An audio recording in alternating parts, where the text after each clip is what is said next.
South Korea, the U.S. and China may be edging closer to working out a way to restart the long-stalled six-party talks on North Korea's nuclear program.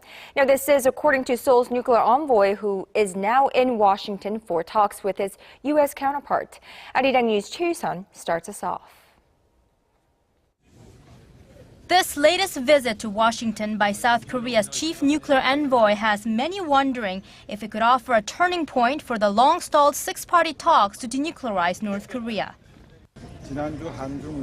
Starting with last week's South Korea-China foreign ministers meeting, we've been discussing the conditions to resuming denuclearization talks with countries like the U.S. and China. To that extent, we plan to hold an in-depth discussion with the U.S. The envoy's remarks hint there may be possible progress on the North Korean nuclear issue ahead of Chinese President Xi Jinping's expected visit to Seoul this month. When Chinese Foreign Minister Wang Yi recently came to Seoul, China asked South Korea to actively push for the talk resumption, to which the South expressed its will to set the pre-talk conditions. In fact, Seoul has taken a more flexible stance on the matter as of late, recognizing there's need for a venue to discuss disarming the North, albeit under a set of conditions.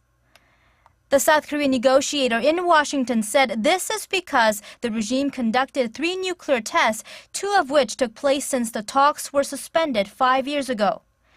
Therefore, Seoul will seek to mediate between Washington and Beijing as the U.S. insists the North take concrete steps to prove it's ready to give up its nuclear arms before dialogue can reopen.